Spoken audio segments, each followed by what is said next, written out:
Are you actually still borrowing Peter to pay Paul or scrolling and buying some stuff? Let's learn some financial mistakes today. Stay with me.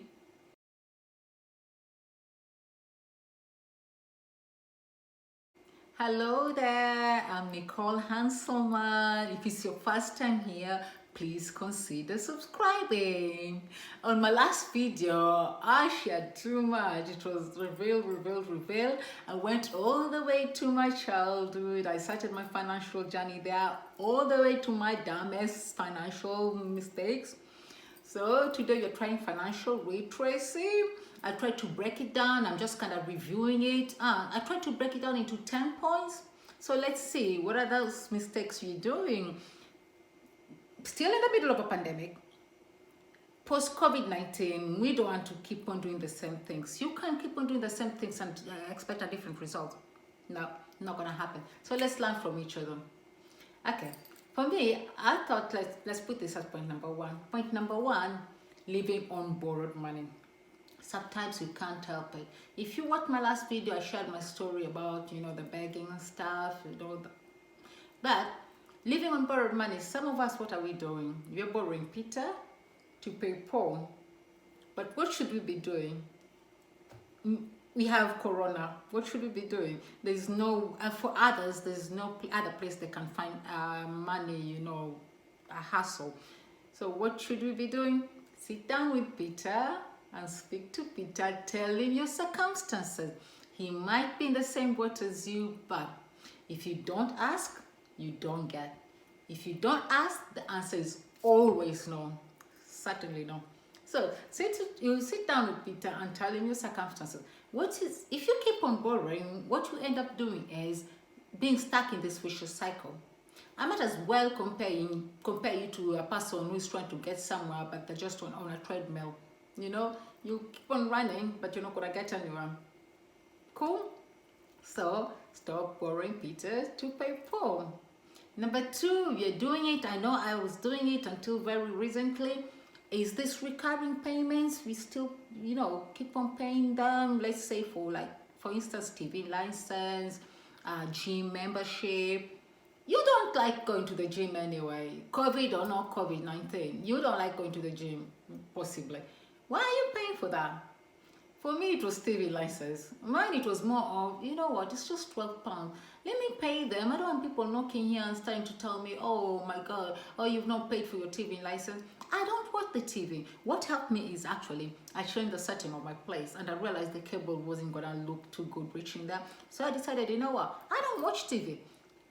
Everybody now a lot of us now use the internet. We watch Netflix, we watch YouTube.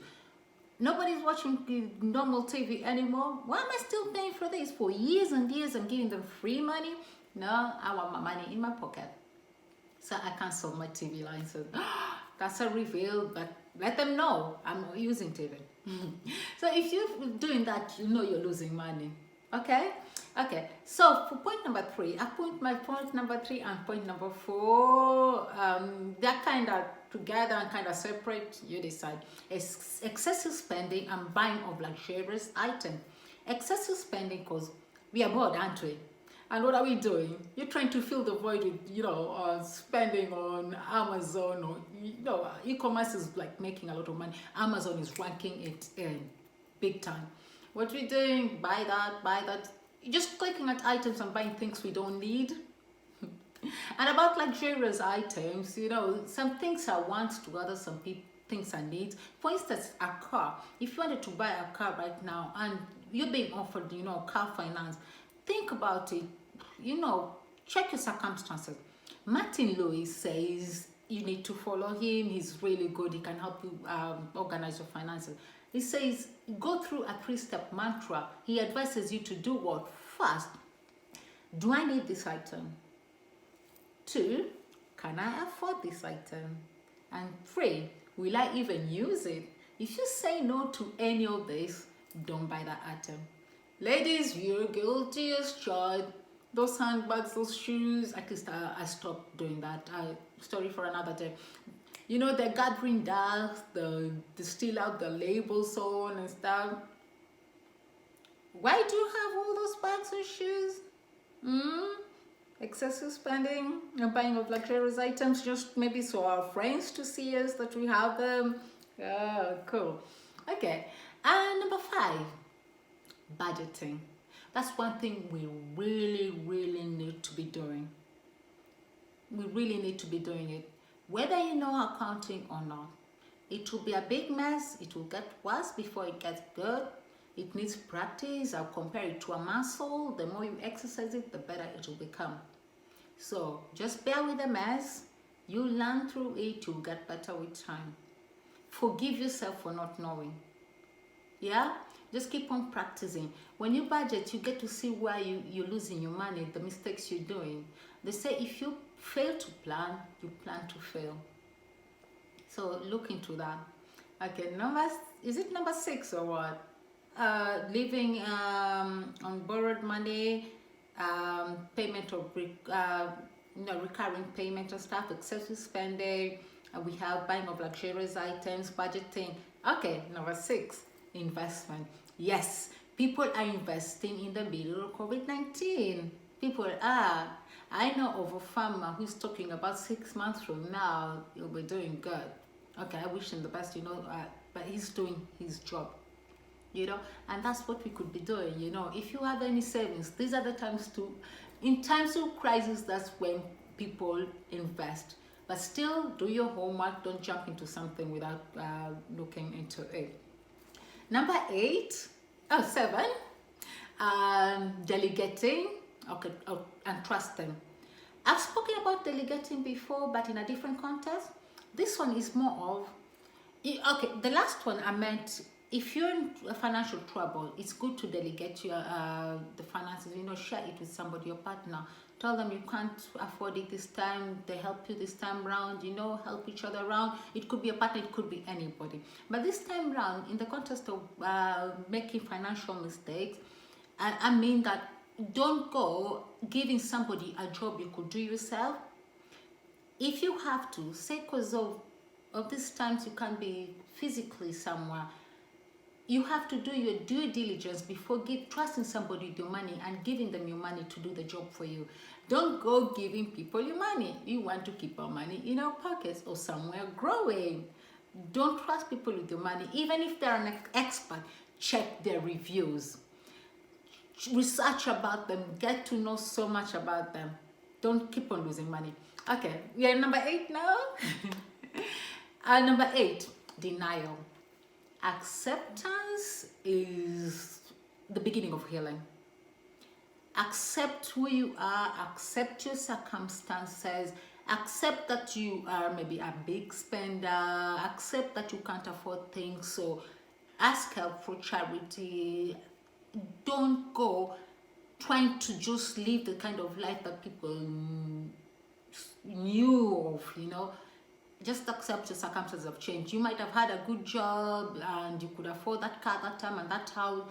You never saw this coming, and people will laugh. Let them laugh. When your things are being thrown out, they won't be there, will they? No. You know what? If you keep on spending, they say you buy what you want and you lose what you need. Number 9, regroup. Sit back and reflect and check yourself out.